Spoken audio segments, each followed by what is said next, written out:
Hi, and welcome to the Math Together show where thoughtful educators gather and learn together. I am Dr. Sue Looney. I'm Molly Vokey. And I'm Heidi Subnani. We're so glad you're here today. If you want to learn more about us and work with us or reach out, everything you need to know can be found on our website. So we are super excited for our show today. We have a special guest with us. We have Annalise Record, and she's going to help us answer this question here, which is, how do we use learning progressions to operate from an asset mindset as we walk into our new school year? So we are really excited. And before we get to that, a few things to announce. Yes, so if you are watching, please say hello to us, hit like, and share out that we are on. Ask questions if you have questions. Annalise is happy to answer questions, as are we, as we work through the show. We have resources that we're going to share with you later, and we also have a raffle today. Annalise is raffling off a really special treat, so stay tuned for that later, and she's going to tell us all about it. So one other thing that we want to talk to you about is our virtual coffee chat. We know that this time of year is especially stressful for those of us who are heading back to the classroom, and we want to offer our services as a support to you during this time. We have an opportunity for anyone to sign up for a virtual coffee chat with us at the Looney Math Consulting website. If you just hit contact us, and one of us will have a phone conversation or a Zoom conversation with you and help you try and problem solve right before you begin this school year. So we're happy to do that. We're here to support teachers and learners both. So we're really excited to offer that to you today. Great. So I get to introduce Annalise. I'm really excited. Her website is here for you, and we're going to pull that back up later.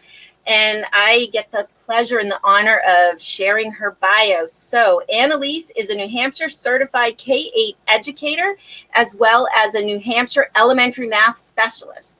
She's been an educator for 20 years in the roles of classroom teacher, K-5 math coach, adjunct faculty member for Plymouth State University, and currently the Bureau of Education and Research presenter, contributing author to Fluency Doesn't Just Happen with Addition and Subtraction, and an independent elementary math consultant providing training virtually. Her passion is working with educators to help them implement best practices within 3 basic pillars of classroom math instruction. We're going to talk about one of those pillars.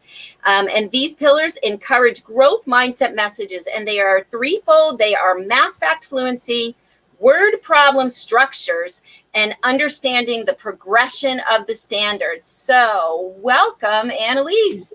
Thank you so much. So thrilled to be here. We are so thrilled to have you here. Thank you so much. So Annalise, we're going to start. First, I'd like to say hi to Denise, because Denise is checking in. She's saying hi to Annalise. One thing that I forgot to tell you is that to enter into the raffle, that Annalise has her special treat for us, you need to make some comments or ask some questions in the comment box. So, and I get to start off, Annalise. Annalise, we are asking everyone who joins us on Math Together show, what is your why? How did you get into education? Why did you get into education? Well, I was actually working at a computer company for many years. My undergraduate is in sociology. I went to college in Maine. And so I worked at a computer company, and I taught classes and did phone support for their customers. And but I always kind of knew that being a teacher, my parents are both educators, so I knew that was kind of in my blood. But then I went back to get my master's degree in order to teach. When I was living in Northern New Hampshire, I was home with my kids for a while. And then I became the grade 5 teacher. And the only class that I took in my graduate program that they had me take for math was math and literature. And so I could use picture books to help teach math, but they didn't share with me how I can teach early numeracy concepts, let alone an 8th grade science class, right? So I came out certified K-8. But I've always loved math. I learned it very rote memorization and procedurally, and that's how I learned it. And I did very well at that. So I thought I was a great math person. So I continued that in my classroom. I taught grade 5 for 13 years, and I taught very procedurally. And I know I did concrete and pictorial ways but it really was to show the students why the algorithms were working. But I didn't have a depth of understanding, and I didn't know the connections between things and the patterns and the reasoning and problem solving and things. And so the more that I've been on this journey and learning the conceptual mathematics, I have learned how math is for anybody, that we all have math brains. And in my journey of even teaching some pre-service college students, that was my first time that I'd ask them all, how much do you enjoy math on a ranking from 1 to 10? And the majority of them, now they want to be teachers, like Right. they want to become teachers. And the vast majority of them always told me they hated math. And they used words like despise and phobia. And I had some of my college students asked to have taking their test in a different room because they were so phobic. And I thought, something is not right here. That math's going to be a part of their lives, right? And the more now my consulting work now, that travel around the country and I've met parents and teachers and everyone, they're really negative math journeys they've had for math. And I'm all about making positive math journeys for every single student. And the asset-minded mindset that we all have things to learn and grow, what we know and to learn what we don't know. Every single brain can learn math. And I want to share the ways so that everyone understands it. And they, as I explain these things with the parents and teachers, they always tell me, if I had learned it this way when I was a kid, I wouldn't feel the way that I do now. And they really thought they were not math people. It really affected their self-efficacy. We've got to change this. We've got to make sure that everyone understands math is for everyone. We all can learn and grow, make it much more attainable and efficient for our brains. And that includes everyone on that journey. So that is definitely my why. I want to make sure that everyone gets that message. Even grocery store clerks, when I'm checking out, they'll tell me, I'm not a math person. I'm like, hey, you are a math person. Right? We're all math people.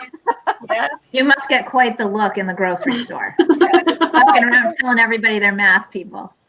Too bad. We got to get that message out there. Too bad. You are such a good messenger for this, Annalise, because your enthusiasm is just contagious. Mhm. And underneath that is something quite serious, which is that mathematics is for all. You know, like your desire and wish for everyone to experience that is all about equity and opportunity. So it's a really great story, and I so appreciate I find your enthusiasm contagious. So Yes, so thank goodness she got out of that computer business. Right. thank goodness. Yeah. So getting into our question, and you referenced this in your conversation, you know, answering what your why is, this whole thing about being positive, right? So you're connecting that to learning progression. So I'm hoping you can talk to us a little bit more. How do we use learning progression? So first of all, I'm not sure if our audience knows what we mean when we say learning progressions. And then that connection to an asset mindset. So if you could sort of speak to both parts of this question, and we'll unpack this for a few minutes. Sure. And in fact, I want to talk about it in a variety of ways. So the learning progressions for me is all about the developmental journey that children go on to learn their new concepts.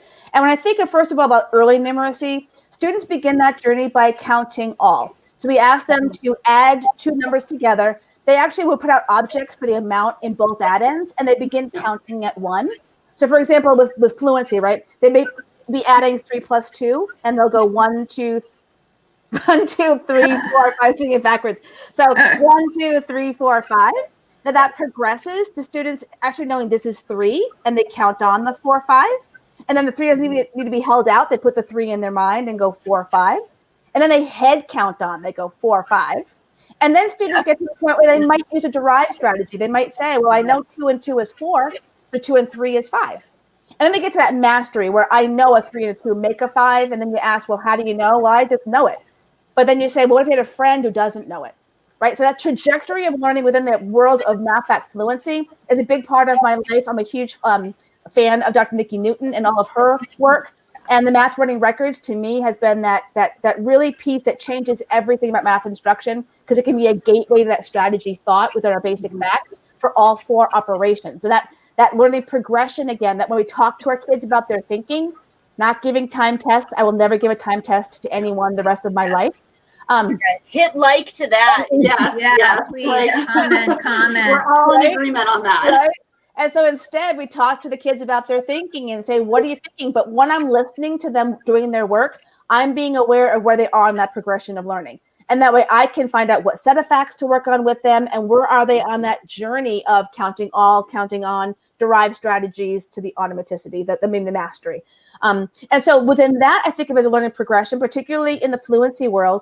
But I also love Pamela Harris's development of mathematical reasoning. So it's the idea that students are in kindergarten in a world of counting and cardinality, but in grades 1 and 2, we want to help move them forward into additive thinking. So for example, if I ask a student 6 plus 7 on the running record, when they're telling me their answer and I ask them how do they know, how do they figure it out? If they're counting on the 7 to the 6 or the 6 to the 7, I know they're in a counting phase of reasoning. They're not doing additive thinking, right? So it's the context of an addition problem, but they're counting within it. And so, and then they do double digit work when they're using the algorithms too soon on their journey. The algorithm, when you think about the algorithms, they're just single digit math facts. And very often our upper elementary students are counting on their fingers because it's hard not to when you're adding 7, 8, or 9. So the fingers don't bother me at all. I never want any student to be humiliated or feel embarrassed by fingers, but they're in the counting phase of reasoning. We need to do better than that, right? So if they're a 5th grader, we shouldn't be counting. We should be doing additive thinking because then in grade 3, we go on to multiplicative reasoning, right? And so very often our students are getting away to doing content instruction, but being in a previous phase of reasoning. So if you think about, let's say, a multiplication problem, if you're doing a multi-digit multiplication problem using an algorithm, it's basic facts. And very often the students have not memorized their basic facts. They weren't able to do that, right? So they skip counting. But skip counting is additive thinking. It's not multiplicative reasoning. Right. And so if kids go on to grade 6, the proportional reasoning content, if they're still skip counting to find the basic facts in the context of that kind of problem, they're phases away of reasoning from where they need to be.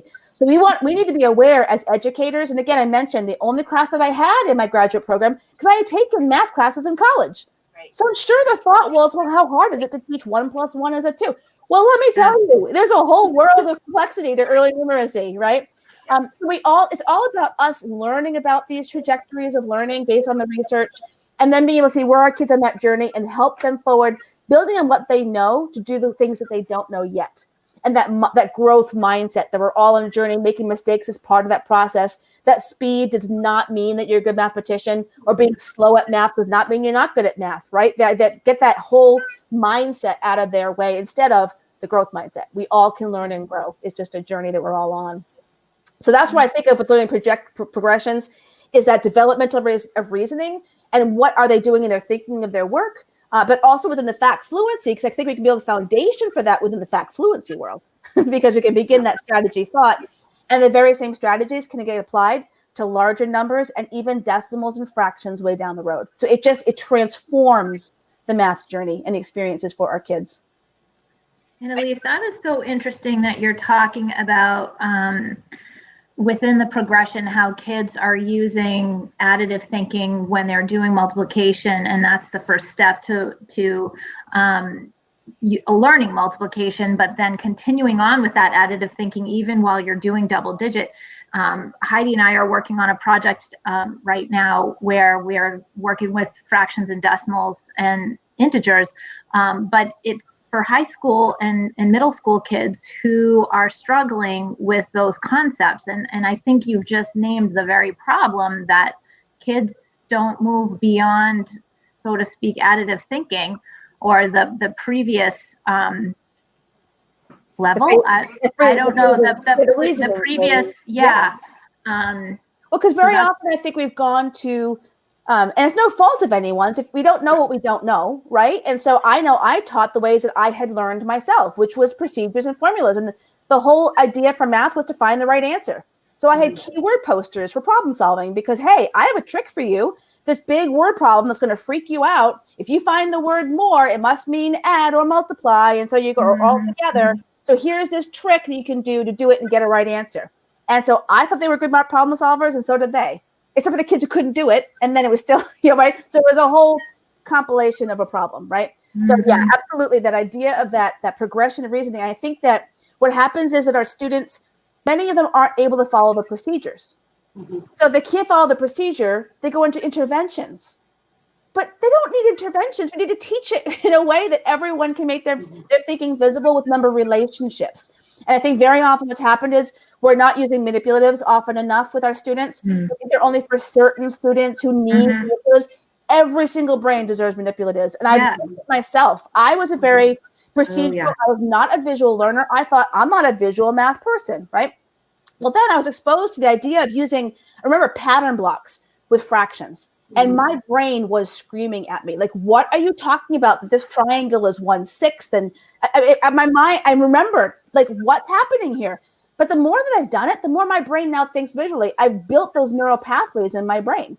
I've transformed the way that I do. And now that I have those visuals, I can visualize and project it to larger numbers and different things. It's just like the area model multiplication is one of the most phenomenal things. We'll follow all the way up to polynomials in high school, like that one model. What I can do in grade 3 with a basic fact, I can extend all the way to high school math. That's crazy cool, right?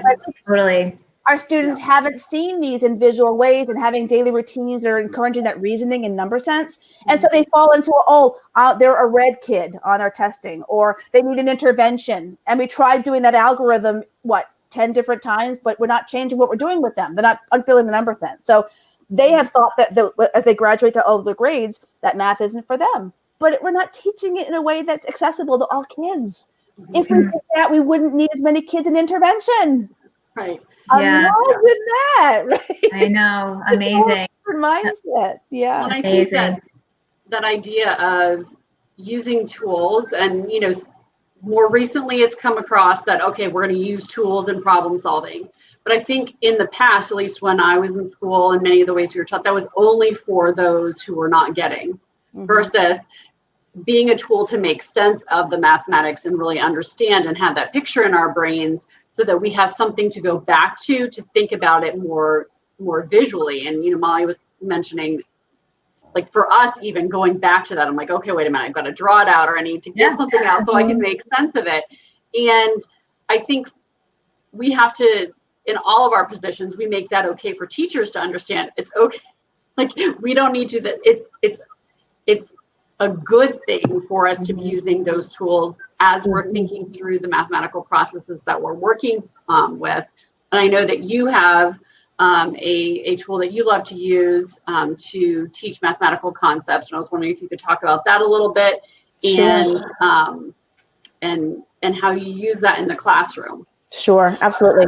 So Quiznir rods are my favorite, hands down, math manipulative. They are so powerful and they're so versatile. We can use it from kindergarten all the way on up. And so the thing is that our kids are getting caught in the counting phase of reasoning a lot. So if you imagine how, and I know how I did it with my students in grade 5 who were not able to do the algorithm and subtraction.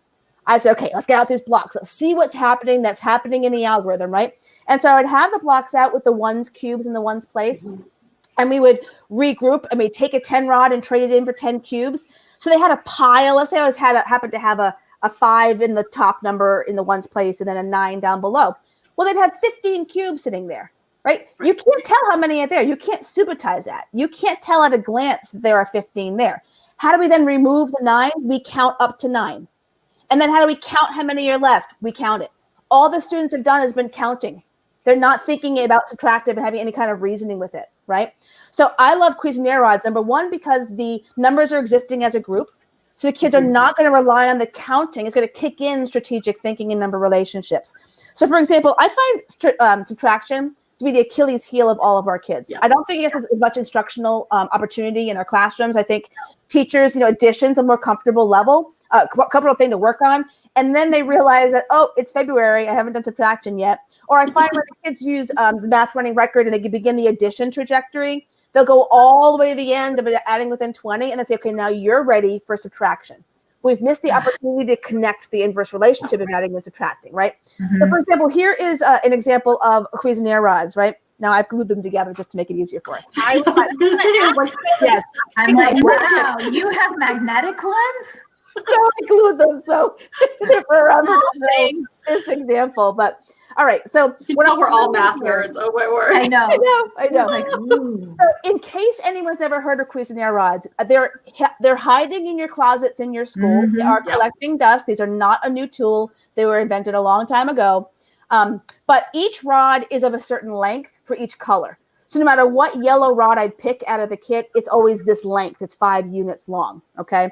So what I'm showing you here is, I'm not sure if you can see it backwards or not. I don't know if that's better to see it as.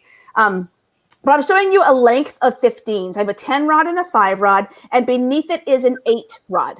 Now, very often when kids are doing subtraction, they are thinking of subtraction only as being removal. They're going to subtract. They're going to count back. And they're in the counting phase of reasoning. So they start at 15 and they count back the 8. And if they were to physically act this out, they're going to be thinking about counting back from here. And then they're going to count the number of things that are left. But Quiznir rods are kicking in a little strategy thought here. What if instead I take away 5 and then take away 3? So that I'm breaking apart my 8, I'm decomposing it into a 5 and a 3. Because 15 down to 10, I know is 5. So I've removed 5. And all I have left is 3 more to remove. But if I know that 7 plus 3 makes a 10, I know the answer is 7. Nice. And I haven't had to do any counting, right? I'm working in chunks to be able to use 10 as a bridge. Now, what if, however, we also, explore that subtraction is not just removal. It is also, we can think about using addition to solve subtraction. So going along with a problem type, that the comparison, where said you have 15 cookies and I have 8. How many more do I need to be the same as you? Right? That encourages additive thinking, right? Mm-hmm. So what if in our Quiznir rods, we have our 15 and we put the 8 rod over on this side? Well, now I can think, what can I add to 8 to get up to 15? Because that distance is also a meaning of subtraction. And using addition is a comfortable level for our students. And so if I start on the 8, it takes 2 more to get to 10, 5 more to get to 15. There's my 7. So I arrived at my 7 in 2 different ways of thinking. Now, in subtraction particularly, this is important because depending on the numbers, I do different strategies. If I were to ask you 90 minus 12, you might want to remove the 10, remove the 2, right? Mm-hmm. If I ask you 92 minus 88, you don't want to remove the 80 to remove the 8. You want to think about addition. It's 2 more to 90, 2 more to 92. We have to have that flexibility of thought with subtraction. And so by using this kind of a math tool and being able to just move that 8 rod over, we can have the discussion with the students of what would your brain rather do? And having those inverse relationship all the way through. And then that applies to larger numbers, decimals, and fractions. All the computational work. The same strategies can apply to those situations as well. So it's not the same idea of a procedure. And I mean, imagine like adding 4/5 and 3/5 to add numerators, keep denominator the same. Oh, it feels weird. 7/5, larger number on top. Whoa, it's improper, right? If I just break apart that 3/5 and give it to the 4/5, it's 1 2/5. I never taught that to any of my students. I showed them in concrete and pictorial ways why they should be adding numerators, but not the denominators, and then trying to make it from the mixed number, the fraction over 1. I don't call it improper anymore. The fraction greater than 1 into that mixed number, right? I didn't know any better. But Dr. Maya Angelou says, we do the best we can until we know better. And then when we know better, we do better. And that's what I'm all part of, is that it's no fault of anyone that we don't know these things. It's just a matter of learning it and then practicing it and then seeing the power to transform children's journeys with math that will help follow them through, and the teacher's experience teaching it. Because a lot of the teachers that I meet are phobic of math. I would say 80% of the people that I meet in my consulting work, the lower level teachers, meaning grades 1, 2, and 3, they love the little kiddos, don't get me wrong, but they also don't want to deal with the higher level math. So they want to teach those grade levels that are more primary, right? But they're phobic about the math. They don't like it. They have not known how to explore it. And then when we explore it in these ways, they're like, it's my favorite thing to teach now. And it never had been. They dreaded the math time of the day, or they didn't even teach it for a day. It was the first thing out the window if a schedule changed. Oh, no math today, because they didn't enjoy it. But it can become an incredible enjoyment with the mathematics and the kids and the teachers exploring it together, and including parents on that journey. I'm sorry, Molly. No, of course. We're here to listen to you, but Denise does have a question, and I think it's a great question. I'm not sure if maybe we all want to answer this, or if Annalise has a good answer. She is, oh, look at that, so fancy. How do we support our colleagues to view where a student is on a learning progression as an asset that can be used to leverage further learning or instruction, rather than through a deficit lens and needing a pull-out intervention? So I feel like this year of all years, this is a very important question. And so Denise, thanks for asking that, because I think that teachers don't have time to be a deficit lens this year. There isn't going to be enough time for that. Yeah. Annalise, do you have any Well, unfortunately, tidbits for that? that's what I'm hearing a lot is, oh, the gaps, the children are behind. We've had a pandemic. How are they behind? Right. I like to say, who are they behind? Yeah, they're behind each other. Right. There's no behind. behind. They're just in a place on their learning journey. We want to continue that journey, right? So we always want, that's how our brain learns.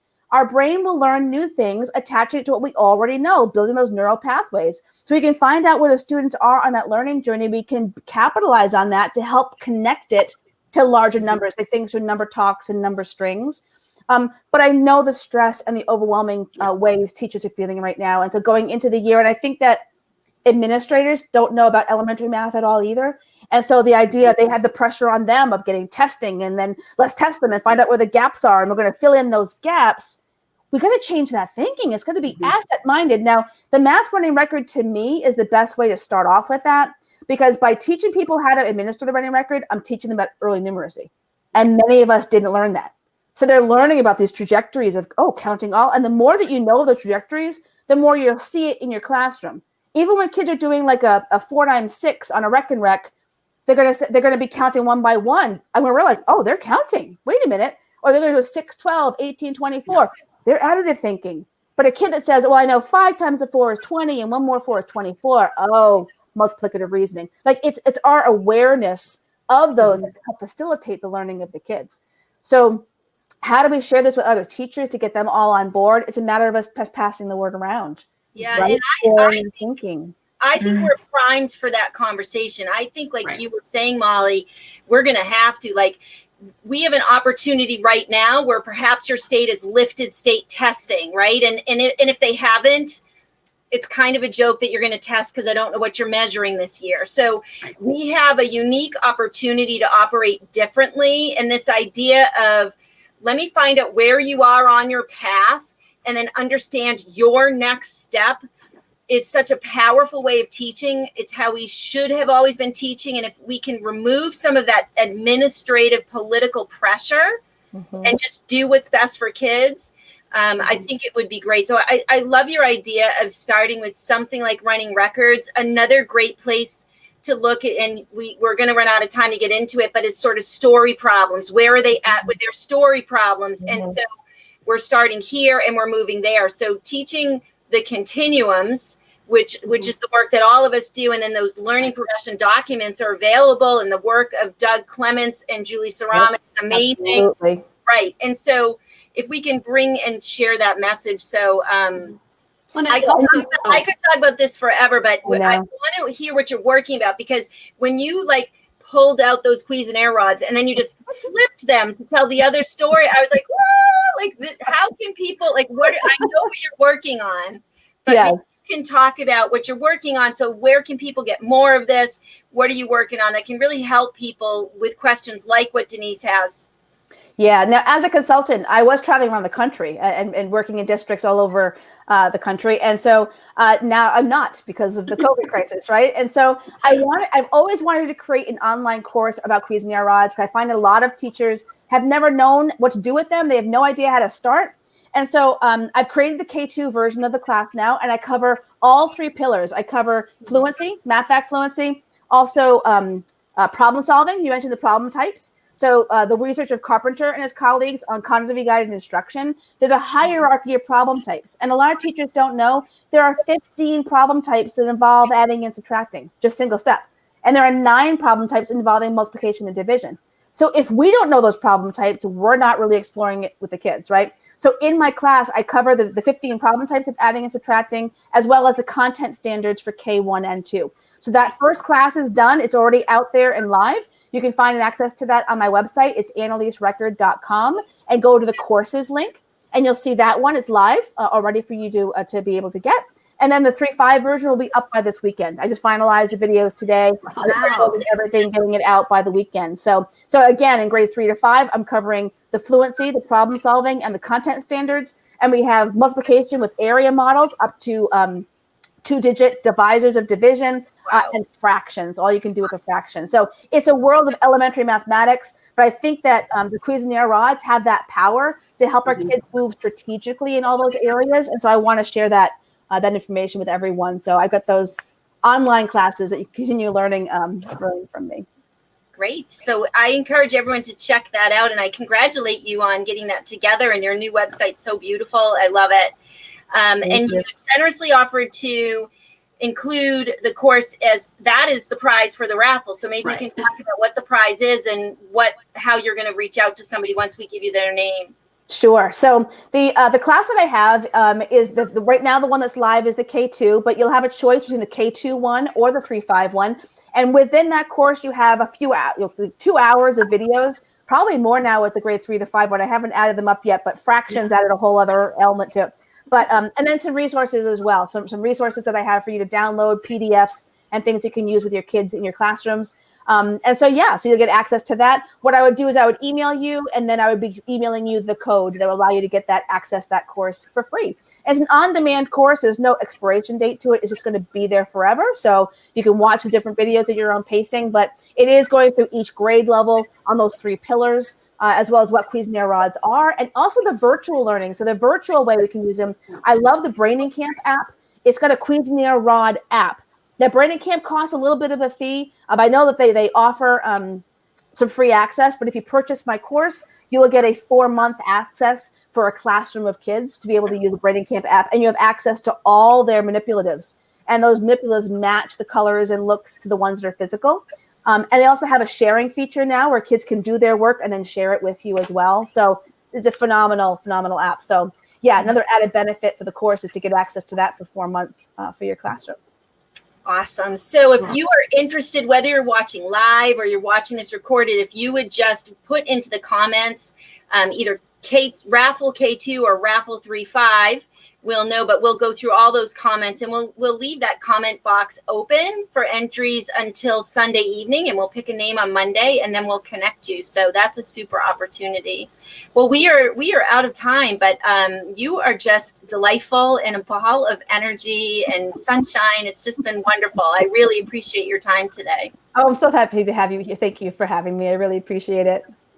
You're welcome. All right, so take good care. We're gonna say goodbye to Annalise, and we're gonna chat with our audience just a little bit longer. So, wow, my brain. She got my wheels turning. I'm just thinking number lines connecting to Quiznir rods, and I can't not connect those things right now. So if you want to continue conversations with us, just to remind you, we have that opportunity to sign up for coffee chat. So on the Looney Math website, that's under contact us, and then you schedule an appointment and you've got our time and attention. We are fired up about the Math Together learning community. It's starting to really kick in, and some great interaction. We actually had Steve Linewan drop in one night to chat with us, and then last night we played games together, and we learned with our members how we can play games in a virtual space, and we were able to support one another. And we're kind of learning this alongside with some of you too, because this year is unique. It's never happened before. So if you are interested in more support, more opportunities, don't forget the first month membership is free. So it's a good time to check it out. There's ongoing support there. So definitely check us out, and we're here to help. We have a lot of great beginning of the year activities that you can use with your students right now that we're highlighting. So it's a fantastic time to check it out and get some support from other teachers and educators as we're all entering this really crazy and unusual school year. This next week, we are making a time change, and so we're going to be moving to 7 p.m. Eastern time, as many of us are beginning the school year, and so we want to make an adjustment to allow for those of you joining us from the West Coast to still meet it with us live if you choose to do so. So we're going to be moving that time to 7 p.m., and we're really just excited and thrilled to have Dr. Sheldon Akins with us next week. He is the leader of the Leading Equity Center, and he's going to be speaking with us about something that's just really important to us, about how we lead for equity in the math classroom. And so we're just really thrilled that he's willing to be here with us and to learn together in that space next week. So we're hoping that you will join us live. We'll again be taking questions in the comments box during that time, but also you can also follow up with us later. All of our shows are recorded and available here at Facebook or in the Math Together community if you want additional support there. Thank you, everybody, for joining us today. And just a reminder to always be curious and always be kind. Take good care. Thanks, everyone. Bye.